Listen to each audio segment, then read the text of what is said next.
That is where companies die, right? When you run into that wall or you fall into the valley and you don't have enough energy to climb up on the other side because of all the baggage you have in your backpack from before that you need to learn to shed first. So it's much smoother if you plan for it and say, yeah, we know that this will take us only this far, so this is where we need to deal with it, not when it's too late. And there is actually maths behind this, and there's a lot of certainty around what you're going to encounter in that next valley of death, and whether or not you cross it successfully is really down to how well you deal with those particular challenges at that point in your business journey. In keeping with something that is well known and well used, it's real. It's real. You ignore it at your peril. I think that the angle I approached it from the card really was it was a conversation I had where the client was making some really pointed decisions to get quickly to the next level. But in my opinion or in my observation, those decisions would take them to that precipice and no further. In their particular case, like, we need to get to 5 million. I said, no, you don't need to get to 5 million. You want to get to 100. So focus on the things that get there. Welcome back to CardCast, the podcast where Milan and I chat around various topics. We shuffle a deck of cards just like this, and whichever card pops out the top, that's what we're talking about today. So let's shuffle the deck.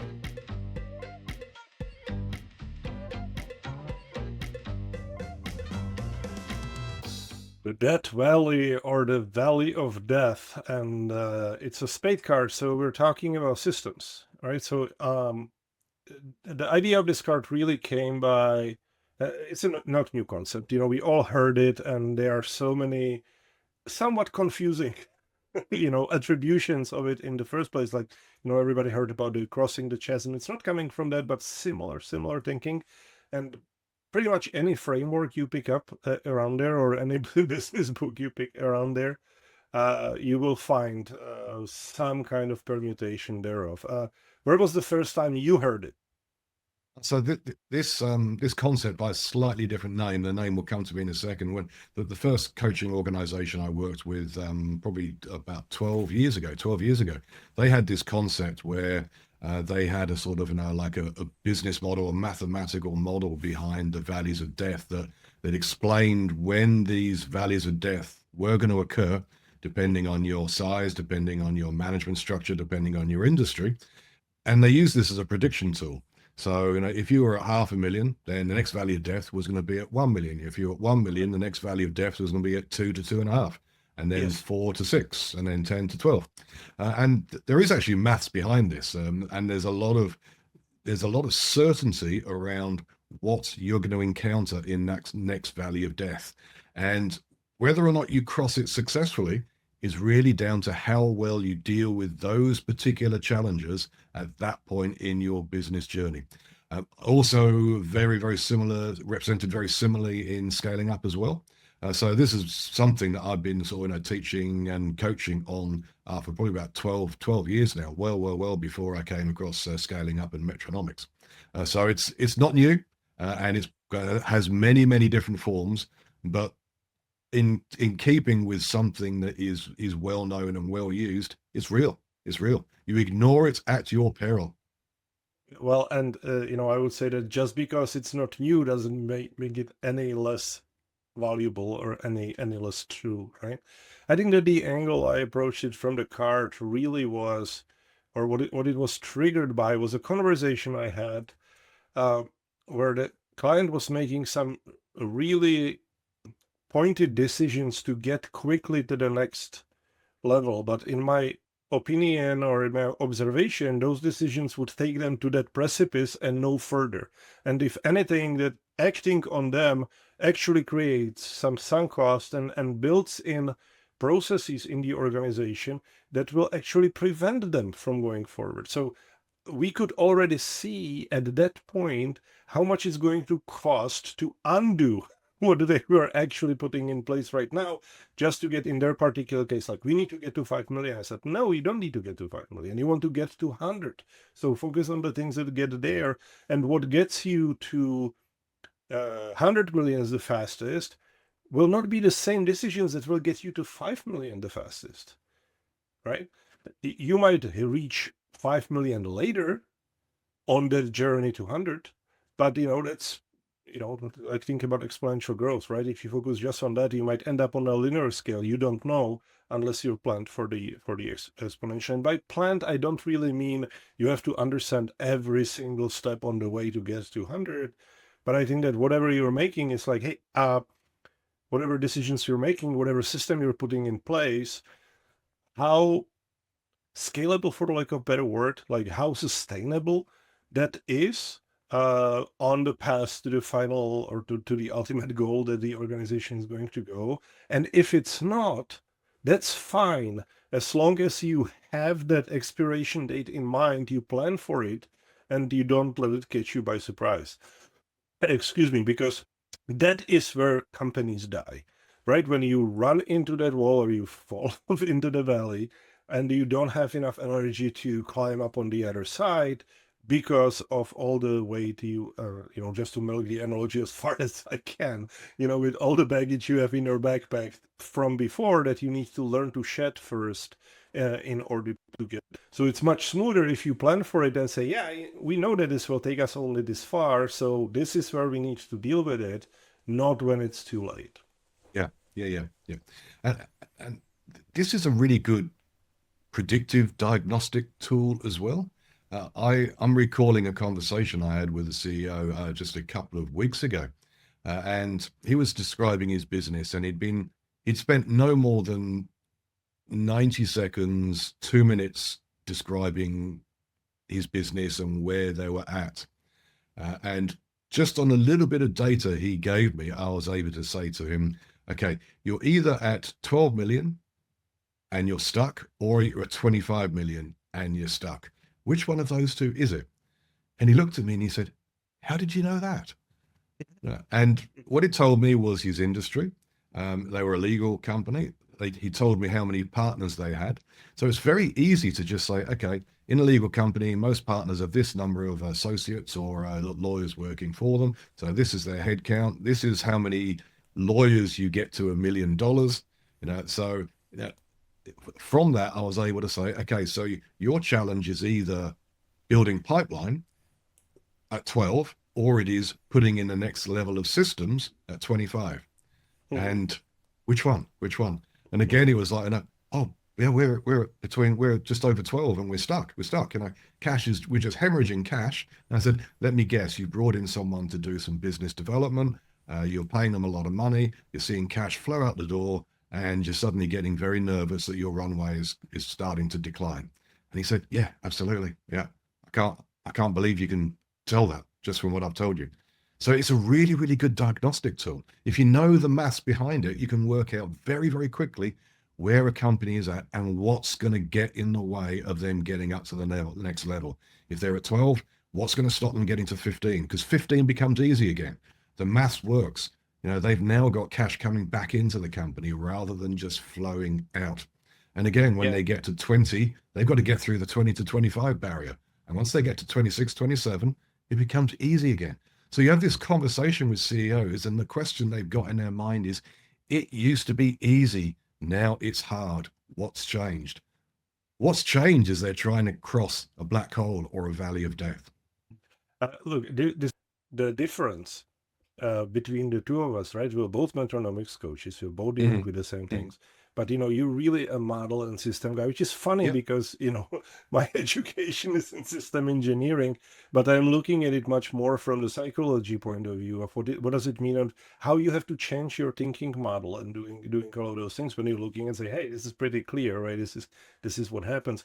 But if I take apart your story, what I've seen is that the business model, you run out of the business model at some point, right? Yeah. Because it's easy to start professional services company on the idea of being cheap, right? You exhaust your network and you exhaust your referral network, what you can to get the first clients, and it's great, right? Everybody's happy and everybody's fine and you're just freaking cruising. But once you say, I want to grow a little bit more, suddenly your cost of client acquisition can go up, like, what you just said. They just hired somebody to actually start doing biz dev. So suddenly that's a lot of non-billable hours. And there are very few things that lawyers hate less than hate more than non-billable hours, right? Because suddenly that means that there has to be hours to compensate for that. And you start hemorrhaging cash again. Very, very predictable scenario, right? And the issue is that they position themselves in the market in a way that the positioning itself doesn't survive the valley. You can't climb out it with it, right? Because to get from the 12 to 25, you have to be more expensive so you can pay for the Absolutely. systems that you need at that scale, right? And on that range. And it's much easier if you can figure out this game early. It means that it might take you longer time to get to 12, but then you just cruise through it because your model is already set up at a level that can get you to 25 in terms of the expectations from the customers. Yeah. Yeah. Because that's what becomes really, really hard, is suddenly saying, you know what, we're just raising our rates, we're doubling them, let's say, for lack of a better example, unless you have the rest of your value proposition tied up to that and you can justify it, you're in trouble and you might not survive at that level. And therefore you get stuck and off it goes, right? It's a double whammy. You have to put your prices up to allow for the additional overhead, the increase in overhead. So the people that used to use you don't want to use you anymore because suddenly your price has gone up, and you're now competing for a bigger sector of the market that are probably used to going up against much more established companies that do charge those rates, but have got a track record of charging those rates. So you Exactly. lose the clients that got you there, and you find getting the new ones even harder because you're playing it in a new space. You haven't built up the track record, the experience, and the capability that allows you to compete in that particular arena. So it's really hard. And unless you recognize where you are on those valleys of death, you can't plan for what you need to do to get across. You need to know which peak are you coming up to, and what are the challenges you're going to come up against. And you almost need to think of this like a military campaign. As you get to the top of the hill, you've got to have all the tools and all the techniques and all the tactics and strategies that are going to get you across that valley of death as quickly as possible. Because the longer it takes you to get across, the more cash you're going to burn. And burning cash is a lot better outcome than in a military conflict. But you still got to plan that journey across. The quicker you can get across it, the more chance you have of surviving. And I often meet CEOs who say, "Yeah, we got to 5 million, and then we got to 6, and then we got to 7, and God, it was just hard. It was hard. It was hard." And they just retreat back again, and they fall back to 3.5, 4 million. And then it's a bit like pregnancy. 2 years later, they forget how painful it was, and then they try again, and Oh yeah, they absolutely. get Absolutely. they get to 5 million, they get to 6 million, they get to 7 million, and then fall back again. And it's exactly the same at the 10 to 12. They're getting from 10 to 15. You're crossing another valley of death, and if you don't get across quickly enough, you just slide back again because it's too hard. Yeah. And then funnily enough, what happens is that usually they do exactly the same thing. So let's hire the third VP of sales after we fired the two before and needed a year to recover from that mishire. And this time I'm sure it's gonna work, right? I've seen that so many times myself. It is sad. But look, let's go back to Michael Porter and strategy, right? Because when you're building your unique and valuable position, it's contextual, right? It's like unique and valuable within what context, within what market, and for whom. So that example you had that, hey, I am serving the clients who are perfectly happy with a mid-size legal firm and are preparing to pay those rates. But if I'm doing that, I'm not ever going to get with the same clients, with the same approach to the bigger size, because again, then I'm competing with the bigger guys for their customers. They're already established, all of that good stuff, right? Like I can feel good about myself by sticking it up to the big guy until I want to become one of them, right? And then I am fully unprepared. Well, the solution is, well, who are the customers that I can serve really well right now for prices that are sustainable for my growth, and focus on that, finding that unique value proposition. Or I can say, hey, I will always stay middle, and this is what I want to do, and maybe I will grow through acquisitions, through franchise, or something like that, right? That's fine too. That is a strategy. But I think the understanding of how is my current model sustainable through the otherwise inevitable debt valleys is the key question that needs to be asked very, very early. And if answered correctly, that valley might never happen, math or not. I think it happens. That's right. That's Yeah, right. I disagree with. it happens. The question is how effectively and how quickly can you get through it? And my personal view is that when you encounter a valley of death, the decisions you're making to get through it are normally tactical and not strategic. Now, they are things that you're doing in the now, in the 3 month, the 6 months, the 12 month, not in the longer term. Now, that doesn't mean you need to ignore development of strategy and development of strategic capability. Absolutely. That's why it's so dangerous, because you've now got a tactical path that you need to keep on going, as well as keeping on going on your strategic path. So companies lose focus. Now, they focus on getting through the valley of death, and they realize they haven't really worked on developing their strategic capability that they need, not this year, but they need it in place next year and the year after. So it can be a real distraction. It takes people away from their strategic work. It's okay if we disagree. No, this is not usual for me to not have analogy handy or metaphor handy. But I do believe that you can, for lack of better word, pick a path where the valleys are shallower. Absolutely, right? absolutely. They're not given, and that path we call the strategy, right? That's the thing that you put your time into. For example, let's say that again, you set up your pricing right from the beginning. Again, that might make it seemingly harder to get customers, but the ones you get are the right ones, right? They are not the ones that are, they're not disposable just to get you to the valley, right?